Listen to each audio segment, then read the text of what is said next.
Bonjour, bienvenue sur la vidéo. Aujourd'hui, je fais un petit tirage. Donc, le message peut s'adresser à plusieurs personnes. Le message est intemporel. Donc, si vous le voyez et que ça résonne pour vous, c'est que c'est pour vous. Donc, voilà.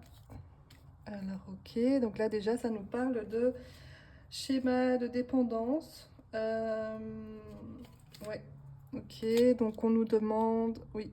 Alors, c'est en fait le besoin aujourd'hui de, comment dire, de se délester des vieux schémas. Donc, c'est quelque chose qu'on entend beaucoup. C'est pas nouveau, mais c'est toujours d'actualité. Donc, les vieux schémas de dépendance, ça peut être tout. Ça peut être dépendance. Bon, là, il est marqué plaisir charnel, ça peut être dépendance à la sexualité. Ça peut être une dépendance affective, ça peut être les dépendances aux substances, que ce soit cigarette, alcool, drogue dure, même la nourriture. Ça peut être aussi le sport, pourquoi pas, le travail. Voilà. Mais là, ici, je sens que c'est plutôt en lien à une dépendance affective et parce que c'est une dépendance qu'on n'a pas forcément conscience.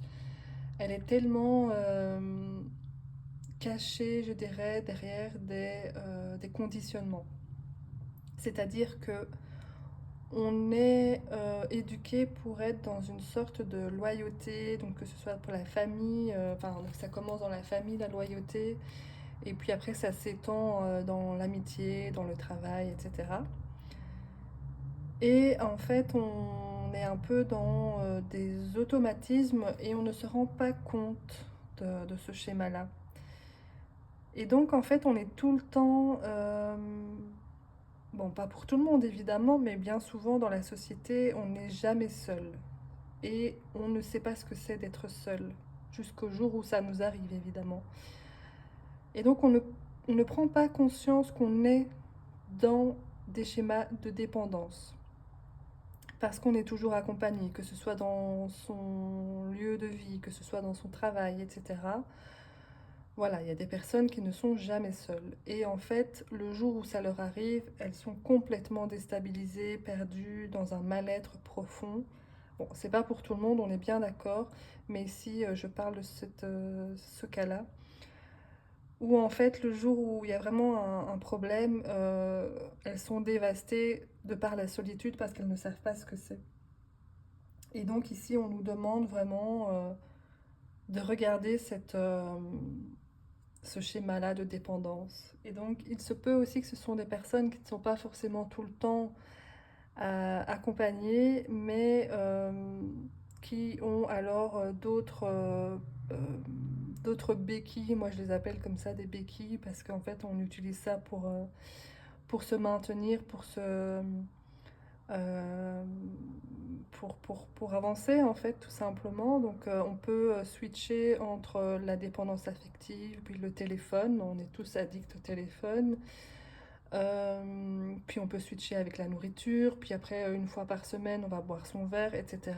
Et en fait il y a toujours des stimulations extérieures qui permettent de se sentir bien dans sa peau, mais au fond, si on fait une introspection, il y a beaucoup de choses qui ne vont pas. Et c'est malheureusement quand il y a un vrai déclin dans sa vie que l'on s'en rend compte et qu'on ne comprend pas ce qui se passe parce que tout allait bien jusque-là, on n'avait jamais vu qu'on se sentait mal et en fait le monde autour de nous s'effondre totalement. Donc là, il est vraiment important de regarder ça, de regarder en face ces schémas de dépendance et, euh, et de ne pas se juger, hein. Il ne faut pas culpabiliser, il ne faut pas voir ce message comme quelque chose de grave. C'est juste un message de rappel sur ce fonctionnement-là.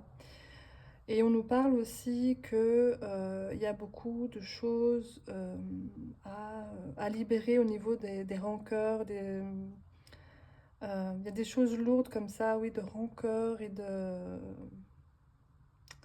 haine, hein, de la haine, de la rancœur, de la tristesse aussi. Et ce sont ces schémas-là, en fait, ce sont ces émotions qui nous qui nous entretiennent en fait dans les dépendances. Voilà. Parce que en fait, il y a eu des moments dans l'enfance, certainement, qui ont été souffrants. Ça ne veut pas dire pour autant que ce sont des traumatismes, mais c'est des moments où l'enfant n'a pas compris quelque chose et il a été émotionnellement épris et il n'a pas été entendu, il n'a pas été vu. Et donc, en fait, il a été blessé.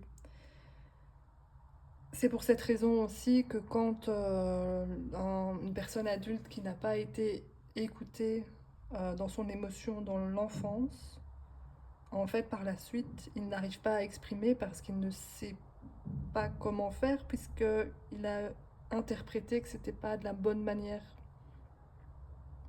Et donc aujourd'hui, il faut réapprendre à exprimer ses émotions.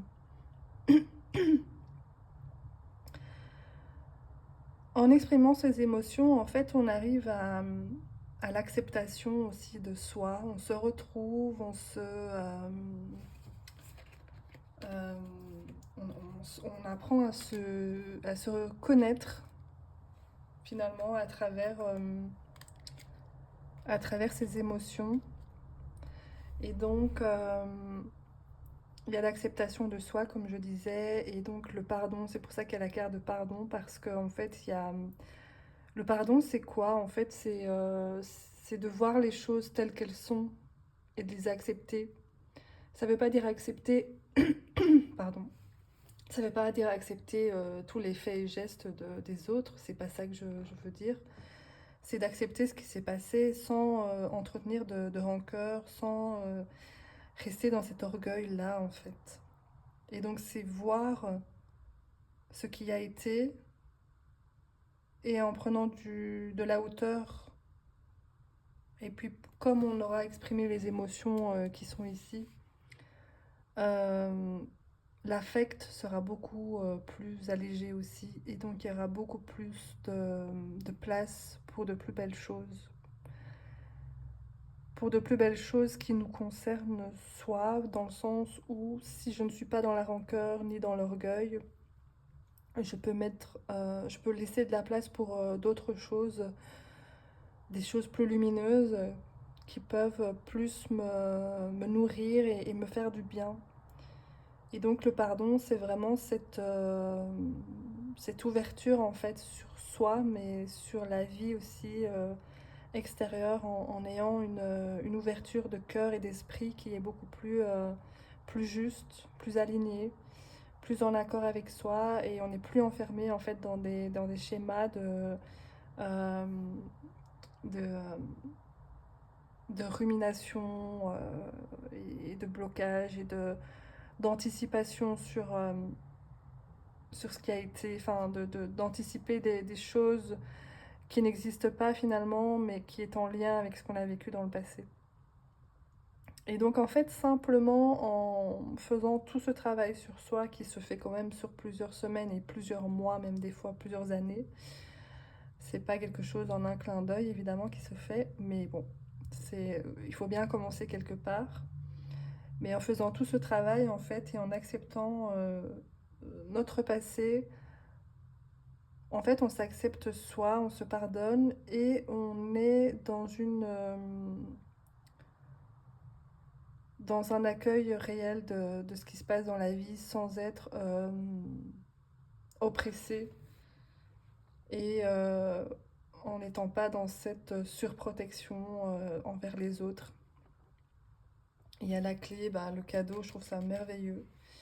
C'est-à-dire que c'est vraiment en fait la phase de transmutation où quand on fait tout ce travail sur soi de s'observer et de libérer ce qu'il y a à libérer, on est vraiment en phase de